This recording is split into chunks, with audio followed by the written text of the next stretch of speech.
اعوذ باللہ من الشیطان الرجیم بسم اللہ الرحمن الرحیم۔ جیسا کہ میں نے عرض کیا تھا کہ یہ جو سلسلہ شروع ہوا 14 سورتوں کا، پہلا جوڑا اس میں سے سورہ یونس، سورہ ہود علیہم الصلاۃ والسلام۔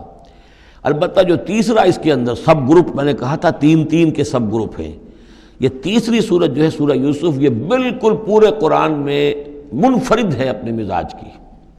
اس کے ساتھ جزوی سی مشابہت آئے گی ایک صورت کی، وہ میں بعد میں عرض کروں گا۔ اس وقت یہ ہے کہ اس کو نوٹ کیجئے کہ اب تک ہم نے پڑھا ہے جو در حقیقت انباء الرسل کا مضمون ہے، جو ضائع شد و مت کے ساتھ آیا ہے۔ حضرت ابراہیم کا تھوڑا سا ذکر سورہ انعام میں ہم نے پڑھ لیا، کچھ تھوڑا سا ذکر جو ہے وہ سورہ ہود کے اندر آ گیا ہے، لیکن یہ ہے کہ اصل جو آیا ہے انباء الرسل، ایام اللہ فذکرہم بایام اللہ۔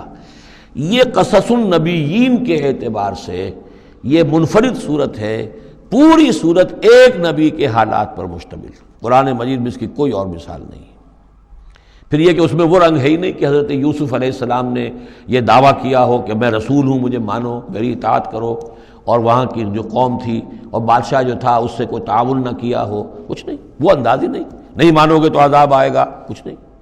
تو نبی میں اور رسول میں جو فرق ہوتا ہے وہ بھی آپ کنٹراسٹ اچھی طرح سمجھ لیجئے۔ حضرت یوسف نبی تھے، رسول نہیں تھے۔ رسول بنا کر جسے بھیج دیا جاتا تھا وہ تو پہلے کہتا تھا مجھے مانو، میری اطاعت کرو، ان اعبدوا اللہ واطیعون، اللہ کی بندگی کرو، میری اطاعت کرو، اللہ اللہ اور خیر صلی اللہ، اس کے بعد اگلی بات ہوگی۔ لیکن نبی کا معاملہ یہ نہیں ہوتا۔ نبی جیسے کہ مصلح ہوتے ہیں، نیک لوگ ہوتے ہیں، اولیاء اللہ ہوتے ہیں، خاص اللہ تعالیٰ کے برگزیدہ بندے ہوتے ہیں۔ اب ظاہر بات ہے کہ ایسے بھی ہوتے ہیں جیسے ہماری اس امت کے اندر حضور کے بعد کتنے ہیں اولیاء اللہ پیدا ہوئے ہیں، اونچی شخصیتیں، کیونکہ وحی کا دروازہ بند ہو چکا ہے، نبی ان میں سے کوئی نہیں ہے۔ لیکن انبیاء بنی اسرائیل جو ہیں وہ گویا کہ اولیاء اللہ ہی تھے زیادہ تر، لیکن ان پر وحی بھی آتی تھی، وہ تسلسل جو ہے وحی کا چل رہا تھا۔ لیکن رسول وہی تھے کہ جنہیں تعین کے ساتھ کسی قوم کی طرف بھیج دیا جائے۔ حضرت یوسف کے جو یہ واقعات یہاں آ رہے ہیں اس تفصیل کے ساتھ، اور پوری صورت نازل ہوئی ہے، اس کا ایک سبب ہے۔ میں نے آپ سے عرض کیا تھا کہ یہ جو آخری دور تھا مکی، آپ کے قیام مکہ کے دور کا، زمانے کا، تو اس میں یہ کہ چیزیں پہنچ چکی تھی مدینے میں بھی خبریں، اور مدینے میں اہل کتاب کے یہود کے کان کھڑے ہو گئے تھے۔ اب انہیں تو امید تھی، منتظر تھے، نبوت تو آخری ظاہر ہونے والی ہے، لیکن سمجھتے تھے ہم میں سے ہوگا۔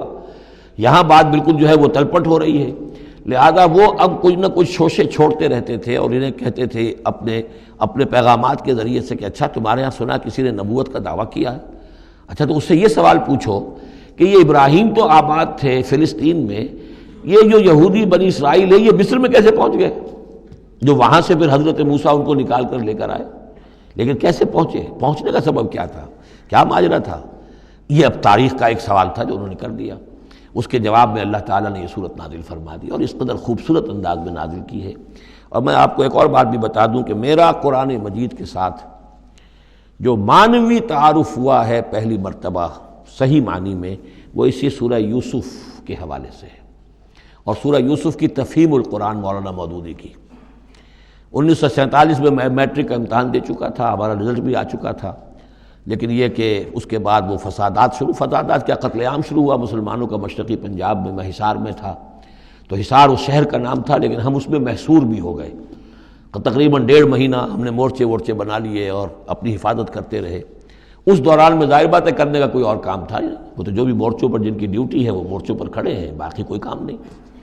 تو میں اور میرے بڑے بھائی اس زمانے میں پھر ایک مسجد کے اندر بیٹھ کر، چونکہ انہوں نے بھی، وہ مجھ سے تو ویسے 6 سال بڑے ہیں، انہوں نے بھی جب میٹرک کیا تھا تو عربی پڑھی تھی، اور میں نے تازہ میٹرک کیا تھا اور میرے پاس بھی عربی کا مضمون تھا، تو پھر یہ ہم پڑھتے تھے۔ اور ترجمان القرآن جو مولانا مودودی کا رسالہ تھا، اس میں ان دنوں تفہیم القرآن میں یہ سورہ یوسف کی تفسیر شائع ہو رہی تھی، تو ان دنوں ہم مسجد میں بیٹھ کر یہ سورہ یوسف تفہیم القرآن سے، پھر چونکہ مجھے کچھ عربی آتی تھی اور تازہ تھی، اچھی تھی، تو اس میں یہ کہ ہماری گفتگو بھی ہوتی تھی، مذاکرہ کرتے تھے۔ تو اس طریقے سے جو پہلا بیرا، اس سے پہلے بھی بہرحال یہ کہ قرآن ہے، اللہ کا کلام ہے، اللہ کی کتاب ہے، ہمارا اس پر ایمان ہے، کچھ اس کو سمجھنا، کچھ پڑھنا، یہ تو تھا، لیکن جو ایک معنوی ایک ربط قائم ہوا، ذہنی رشتہ ہے، قلبی رشتہ، وہ در حقیقت سورہ یوسف اور سورہ یوسف کی بھی وہ تشریح و تعبیر کے جو مولانا مودودی نے تفہیم القرآن میں کی۔ بسم اللہ الرحمن الرحیم، الف لام را، تلک آیات الکتاب المبین، یہ ایک روشن آیات کی کتاب کی آیات ہیں۔ انا انزلناہ قرآنا عربیا، ہم نے اس کو نازل کیا ہے عربی قرآن بنا کر۔ کس کو نازل کیا ہے؟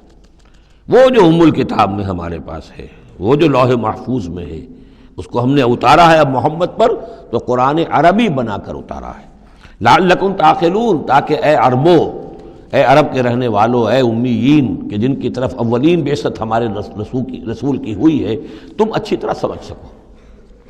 نحن نقص علیک احسن القصص، اے نبی ہم آپ پر بیان کرنے لگے ہیں بہترین بیان۔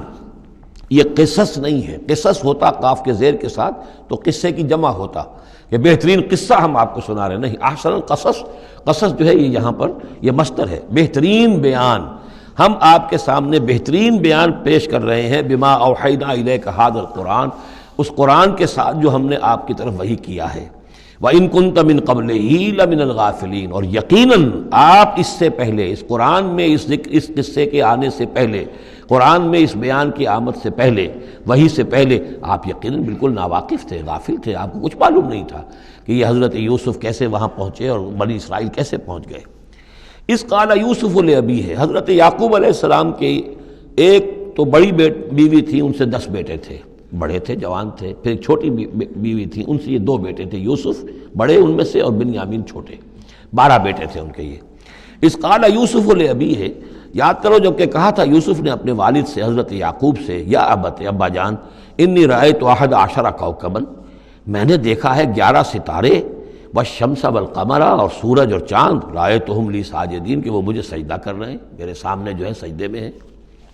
قال یا بنی لا تقصص رؤیاک علی اخوتک، حضرت یعقوب علیہ السلام نے اس بات کو سمجھ لیا کہ یہ 11 بھائی اور یہ میں ماں باپ، ہمارا کوئی خاص معاملہ ہونے والا اس بیٹے کے ساتھ، اور اللہ تعالیٰ اس بیٹے کی کوئی خاص فضیلت ظاہر کرنے والا ہے، لہذا فرمایا کہ یہ اپنا بیان لا تقصص رؤیاک علی اخوتک، اپنے بھائیوں کے سامنے بیان نہ کر دینا، فیکیدوا لک کیدا، تو وہ تمہارے خلاف کو سازش کریں گے، اس لیے کہ ان میں پھر حسد کی آگ بھڑک اٹھے گی، اور وہ سوچیں گے کہ اللہ تعالیٰ نے یہ فضیلت اگر کوئی رکھی تو ہماری بجائے وہ اس یوسف کے لیے رکھی ہے، تو اس سے کہ تمہیں کوئی غضب پہنچ جائے گا۔ ان شیطان للانسان عدو مبین، یقیناً شیطان تو انسان کا کھلا دشمن ہے ہی۔ وَكَذَلِكَ يَجْتَبِيكَ رَبُّكَ وَيُعَلِّمُكَ مِن تَأْوِيلِ الْأَحَادِيثِ، اور اسی طریقے سے تمہارا رب جو ہے تمہیں پسند کر لے گا، چن لے گا، یعنی نبوت کے لیے اب معلوم ہوتا ہے کہ میرے بیٹوں میں سے اللہ نے تمہیں چن لیا ہے، یہ معلوم ہوتا ہے۔ كَذَلِكَ يَجْتَبِيكَ رَبُّكَ، اسی طرح اللہ چن لے گا، برگزیدہ کرے گا تجھے۔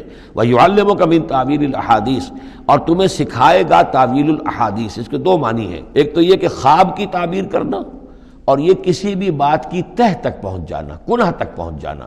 تو عام اگر لیں گے تو کسی بھی بات، معاملہ فہمی جسے ہم کہتے ہیں، جز رسی، کسی چیز کے جو ہے اجزاء تک انسان پہنچ جائے، نگاہ دور تک چلی جائے، وہ بھی، اور یہ کہ اس کو تعویل الاحادیث جو ہے یہ خاص طور پر خوابوں کے لیے بھی ہے۔